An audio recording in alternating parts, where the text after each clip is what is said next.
Hello, Rachel. Hello, Brittany. So today I want to talk about something that's big in the news now as we're taping this, a few weeks removed by the time you listen to this, but that is the declassification of government documents and why it's important. So for some backstory, I guess, President Trump, I just choked over my own mouth. Sorry.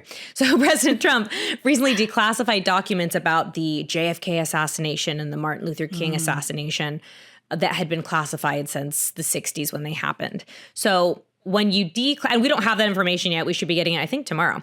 But when Tomorrow? I believe it's tomorrow, but Ooh. I think, which for you guys would be weeks ago.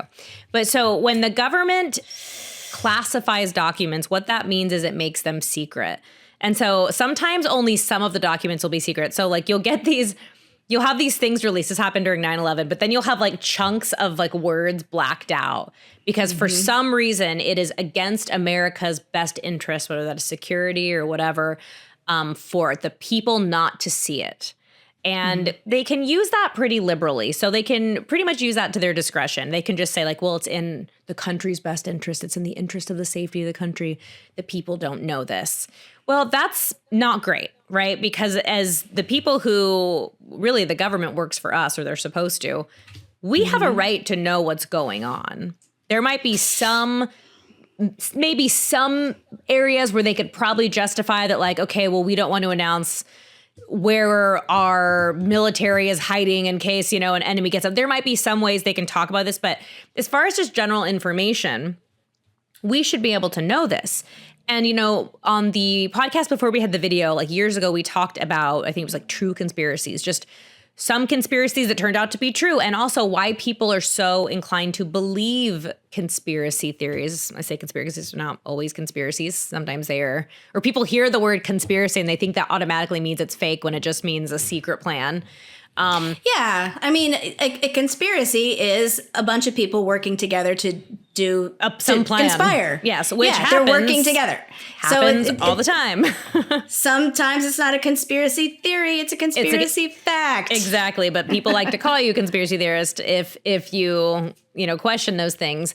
But so when you classify all these documents which our government does, you actually kind of invite people to start making their own theories as to what happened, right? Yeah. Which is what happened with JFK, because there are a lot of things. I'm not going to get into the details of that event. That can be if you want to do that on your own family time.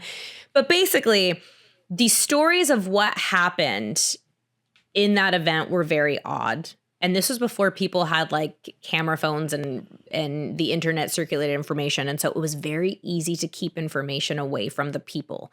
We just didn't have access. I say we, I'm not that old. I was not born in 1962 when the JFK assassination was. But we didn't have access to all this information. So it was really easy. So there were some things, even back then without all the information, there were some pieces of the puzzle that were not adding up to people. And they were suspicious of it. And there was something called, oh my goodness, I just forgot the name of it. Is it the Warren Commission? The Warren Commission, Thank you. yeah. I love when I remember things. The Warren Commission, which was like the group of the board, or what would you call it, of people that came, and it was like their job to decide the official narrative. Yeah, like special investigators that were appointed by Congress or something. But it's a government board, right? It wasn't like an independent. This is like the government's official thing. And it was the Warren Commission, because the guy Warren was like sat atop of it. He was like the head of it. And they were going to tell us what happened. And there was a lot of real fishy things going on there. And there was a lot of classified documents that we were not allowed to see. But the government says, trust us, we promise. We're going to give you all the information, but we can't tell you the details. And I don't like that, right? In our modern history, this has happened a lot with the war on terror and things like that, but also 9/11, just all these things, they have all these classified documents, and it makes people wonder, like, maybe what you don't want us to see is so juicy and so, like, you did some dishonest things, maybe to make this thing happen, that there's probably a reason you want to keep that secret, and it's not a good reason. Yeah, protecting the guilty instead of protecting the innocent. That's a perfect way to put it. How do we know? Yeah. And the only way we do know is if we're able to see those documents. And I think there's a statute of limitations is like an amount of time that something is in place. So some patents have a statute of limitation. So like Nintendo, for example, I hope I'm not dating myself with that, but the first Nintendo system had like a patent. And when it ran out in the early, I think it was like 2000s, then other companies could start making the like not Nintendo brand, but the same machine that you could play the games on. So it's like a limit of time where something can't happen. That's just with patents. But with classified documents, a lot of times there is a statute of limitations that things can stay classified and then they have to declassify them. But the weird thing about the Martin Luther King assassination and the JFK assassination is they kept extending that because I think it was supposed to expire, years ago. And it kept like, no, there's still things that we can't let you to see. It's against, national interest. And we have to think like this happened in 1962. What is there in there unless it's a pattern of maybe wrongdoing from the government? I don't know because I don't know what's in there.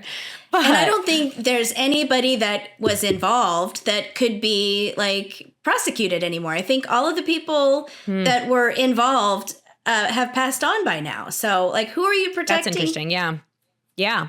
But it's interesting because even though that's the case, there are still people fighting to keep these things classified. And then it makes you wonder, what are you trying to hide? Why is it that you want to keep this? And in my mind, I don't know what's in there. I've never seen them, but I have to think that maybe what they're so scared of is if we can see a pattern of a government willing to lie or willing to shape a narrative to get something they want, then we can say, maybe it's happened again. When you're in a court of law, sometimes you'll have, if you're suing someone, you'll have a character witness.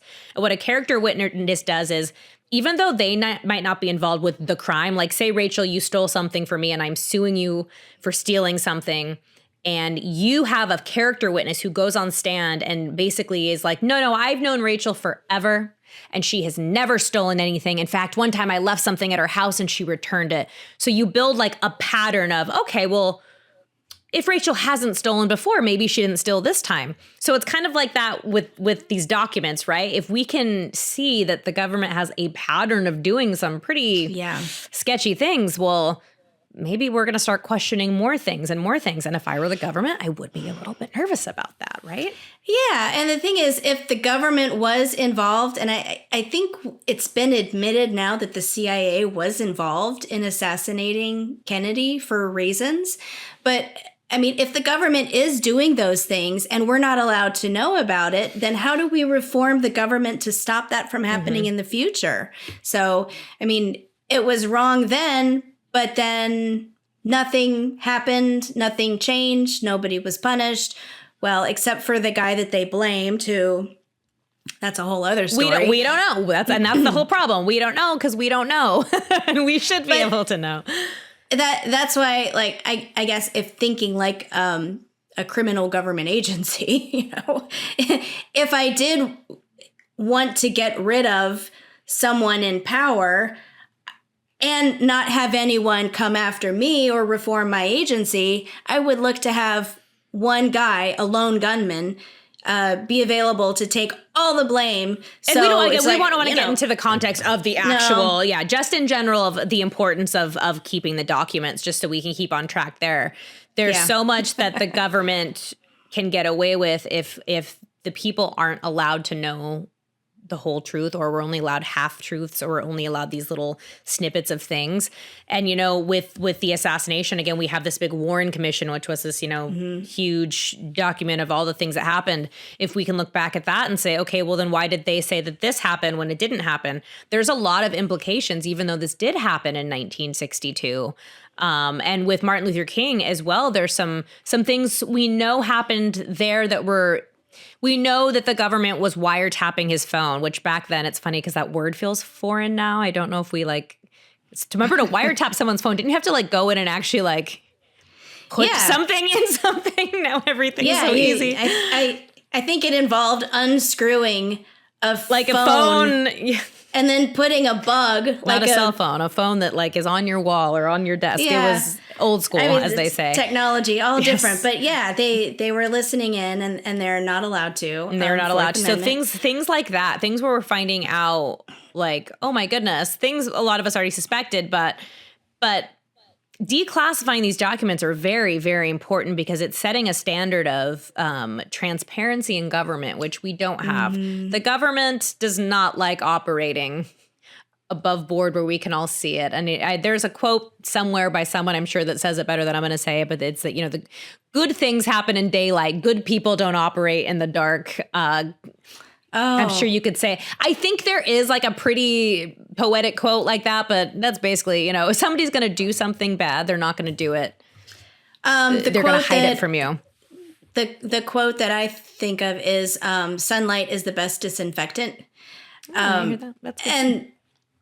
That's true for like wounds, but also if there's rot in the government, if there's something going on that shouldn't, there's corruption, then the best way to solve the problem and heal the government and fix it is sunlight, transparency. Yep. We have to know about it first. First, we have to identify the problem, so you have to be able to see it. And if everything is classified, why is it classified? Exactly. Is there really a good reason for the government not to tell us what they're doing when they're answerable and accountable to us, the people? So you have to make a really strong case for something, in my opinion, to be classified. I mean, I almost would say I don't agree with classifying anything. Yeah.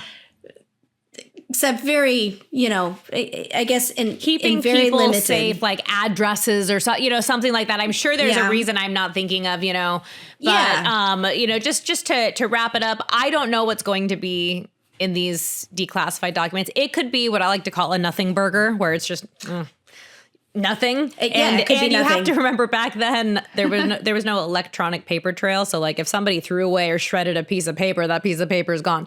So I don't know if there's anything that's going to be like a smoking gun, as they call it, in those documents. But it's a symbol, which I think is really important, which is that we need to stop letting the government operate, in darkness. We need to be transparent. Government needs to be transparent. So I think that's the important thing to take away from this. But we will leave it there. As always, don't forget to like and subscribe and share the podcast with friends. And until next time, we will talk to you later. See you later.